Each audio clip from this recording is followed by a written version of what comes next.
lahat na ayos ng lahat, kahit ang totoo ay labis na nasasaktan. Hindi, Chacha.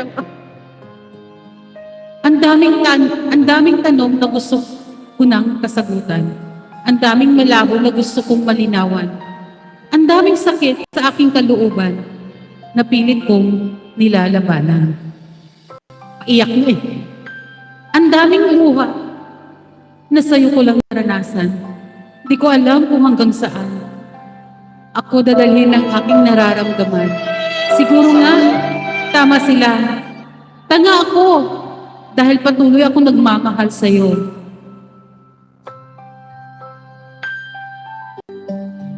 Kahit durog na ang puso ko, pero heto pa rin ako. Di ko magawang isuko ang pagmamahal ko. Tanong ko lagi sa aking sarili, ano bang meron ka? Bakit nahihirapan akong iwan at kalimutan ka? Ang hirap pala kapag nagmahal ka ng sobra dahil ikaw din ang sobrang masasaktan.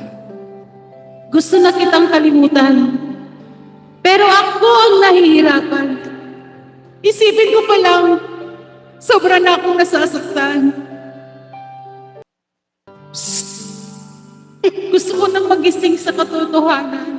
Kasama pa Yung katotohanan, lagi akong nasasaktan. Kailangan ko na bang sanayin ang puso na mawawala ka na?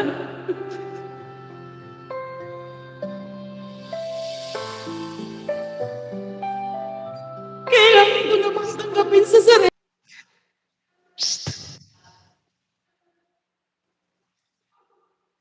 Malayain ang sarili ko sa lahat ng sakit.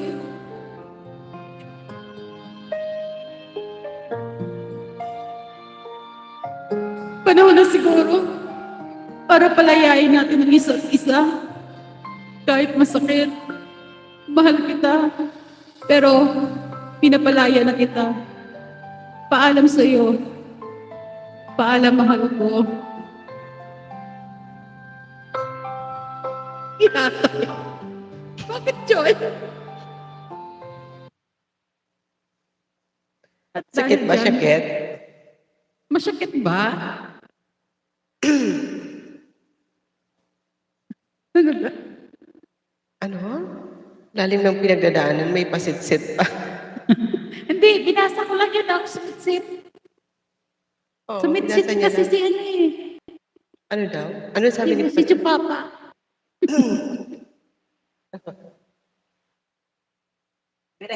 Nabitin ako doon. Gusto ko nang umiyak eh.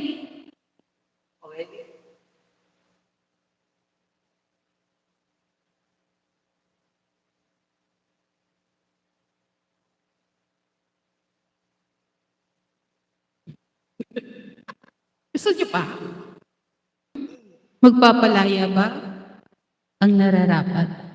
Giati.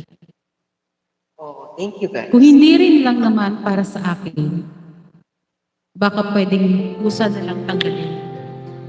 Para sa sarili ay hindi masanay sa mga hindi nakalaan at hindi darating. Dahil nakakapagod lang ang umasa, ang kumapit sa mga posibilidad na pwede pa. Subalit, sa dulo ay wala na pala. Kung hindi rin lang naman para sa akin, baka maaring magbigay ng babala ang tadhana. Para sa kalagitnaan pa lang, ay itigil na. Hindi tulad nito kung saan patapos na, doon lang nalalaman na may kulang pala. Tigil na ang chiket-chiket. Hindi ko alam kung hanggang kailan. Kung hindi rin naman para sa akin, sana hindi na lang paghintayin at kayahin ng limutin. Masikip ang mga ano na to. Siguro mas makakagaan kung ikaw ay akin ng hahayaan. Huwag paghinayangan kung walang kasiguraduhan. Kasi parang ito ay isang laro lamang na pwedeng manalo o matalo sa laban.